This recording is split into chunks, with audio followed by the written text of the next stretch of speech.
안녕하세요. 한 주간의 글로벌 ETF 시장 동향을 짚어드리는 윤선생 ETF 교실. 저는 미래에셋증권 디지털 리서치팀 윤재홍 선임연구위원입니다. 먼저 시장 동향부터 함께 살펴보시도록 하겠습니다. 지난주 가장 큰 화두 중에 하나가 금요일 엔비디아의 급락이었죠. 빅테크 중에서 애플이라든가 테슬라 이런 종목들 하락을 하면서 ETF 중에서는 이 대형 성장 ETF인 티커로는 VUG ETF가 약세를 보였습니다. 자, 지금 여기 보시는 이 차트는 이 주요 유형별로 ETF들을 좀 구분을 해둔 거예요. 지금 보시게 되면 대형주, 중형주, 소형주 이렇게 사이즈별로 유형이 나눠져 있고, 그리고 전반, 성장주, 가치주 이렇게 또 분류가 되어 있죠. 그렇게 해서 총 지금 12개로 지금 분류가 되어 있는데요.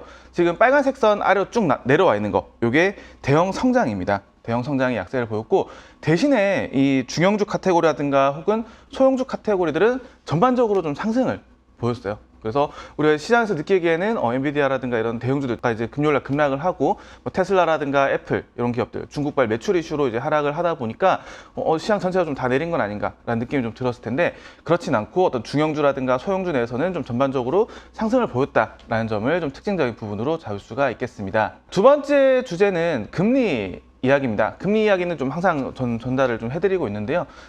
파월 연준의장 발언, 올해 내 이제 연내 이제 금리 인하가 좀 가능할 것 같다라는 부분, 그리고 이 실업률이 좀 상승했던 이슈들이 좀 맞물리면서 10년물 금리가 주간 단위로 10bp 넘게 하락을 했습니다.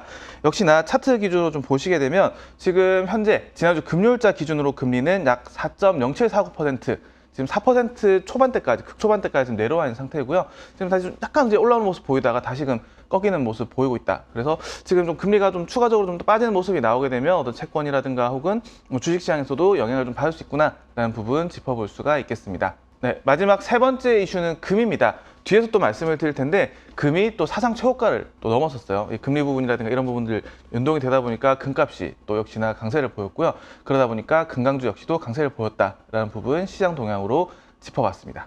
자, 그럼 여기서부터는 이제 특징 ETF들 좀 짚어볼 거예요. 크게 4가지 정도를 짚어봤는데, 첫 번째가 금강주, 그리고 미국 리츠, 지역은행, 그리고 마지막으로 최근 들어서 계속 화두가 되고 있는 것 같은데요. 블록체인, 그리고 암호화폐 ETF를 좀 정리를 했습니다. 지금 보시는 차트는 그리고 금강주, 그리고 구리 채굴까지 ETF들 최근 1년간의 흐름을 좀 정리를 했는데요. 금 가격은 지금 사상 최고가를 또 넘어섰어요. 금 ETF가 이제 IAU라는 티커로 좀 정리를 했는데, 가장 많이 알려진 ETF는 이제 GLD, 골드를 연상시키는 GLD 티커를 가진 ETF죠. 그런데 좀 IAU를 좀 여기 정리를 한 것은 똑같이 이제 금 현물을 운용을 하면서도 운용 보수가 좀 상대적으로 저렴하기 때문에 IAU라는 티커를 좀 가지고 왔습니다. 금 가격 최근에 이제 강세를 보이고 있고, 자, 그러다 보니까 이 금을 채굴하는 기업들, 금을 채굴해서 이걸 내다 파는 기업들의 주가도 최근 들어서 굉장히 좀 빠르게 올라오는 모습 보실 수가 있습니다. 대표적인 이 금강주 ETF, 이 대형 금강주가 티커로 이제 GDX라는 티커를 가진 ETF고요. 중소형 금강주도 또 있어요. GDXJ, 주니어로 기억해 주시면 좀 더 편할 것 같은데, 이 중소형 금강주 역시도 강한 모습을 또 보이고 있습니다. 이외에도 또 구리채굴 관련된 ETF도 좀 강세를 보이고 있는데, 구리채굴 ETF는 티커가 COPX, 코퍼를 좀 생각을 하시면 될 것 같아요. 구리채굴 ETF 역시도 최근에 좀 강세를 보였다라는 부분 좀 정리를 할 수가 있겠고요. 지금 여기 보시는 차트는 금은비입니다. 금가격 대비 이제 은가격을 나타낸 건데, 여기 있는 숫자가 의미하는 것은 같은 무게의 금에 대해서 은가격이 몇 배인가 를 나타낸다라고 보시면 될 것 같아요. 그래서 이 차트가 위로 올라가면 올라갈수록 이 은가격 대비해서 금가격이 비싸고, 내려가면 내려갈수록 금가격 대비 은가격이 비싸다라는 부분을 이해를 해줄 수가 있을 것 같은데, 지금 보시면 이 2020년 코로나 때 급격하게 상승을 했다가 다시 하락을 하고 최근 들어서 다시 상승을 하고 있죠.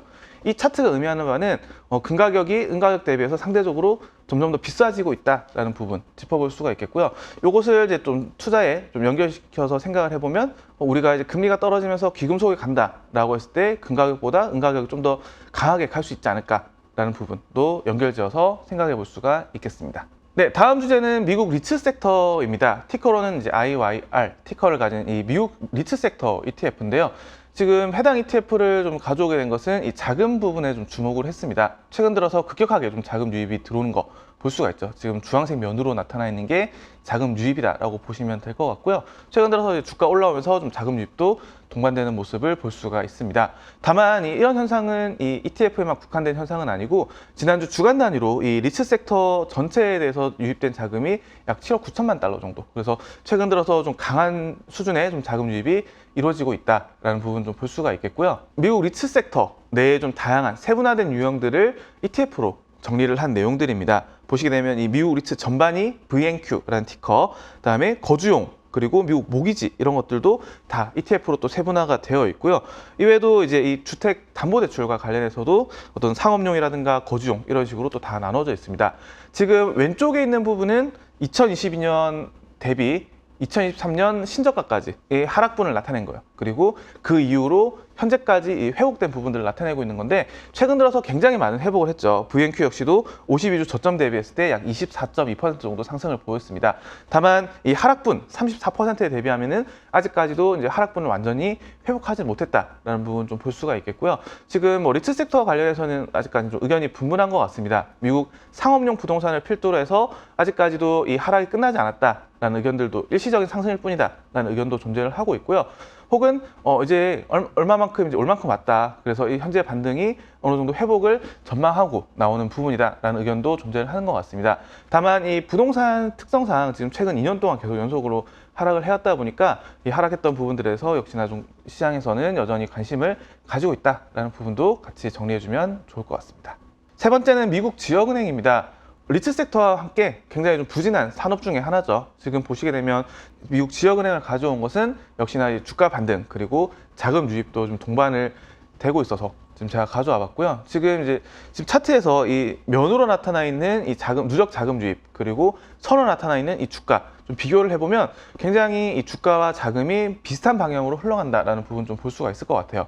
특히나 이제 미국 지역은행들도 최근에 이제 급락 이후에 조금씩 이제 회복되는 모습 좀 보이고 있다 보니까 지금 자금 유입도 동반이 되고 있다는 점 체크해 주시면 좋을 것 같습니다.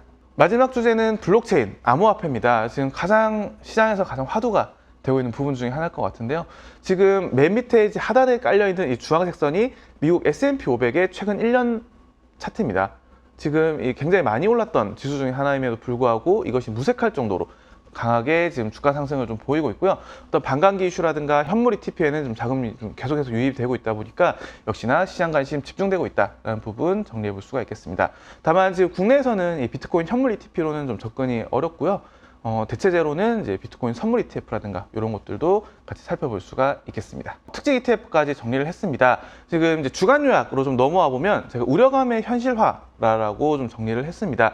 지난주까지만 하더라도 이 우려감을 이기면서 주가가 지수라든가 혹은 뭐 엔비디아를 필두로 해서 계속해서 좀 강세를 보였다라고 하게 되면 이 직전주 엔비디아를 필두로 이제 빅테크들 하락이 나오면서 전체적으로는 이제 하락으로 돌아섰다라는 부분 좀 정리를 할 수가 있었는데 이런 부분들에 대해서 우리가 대응을 하는 데 있어서는 지난주에 말씀드렸던 대로 어떤 인버스라든가 이런 것보다는 현금으로 좀 대응을 하자라는 부분 좀 정리를 할 수가 있을 것 같고요.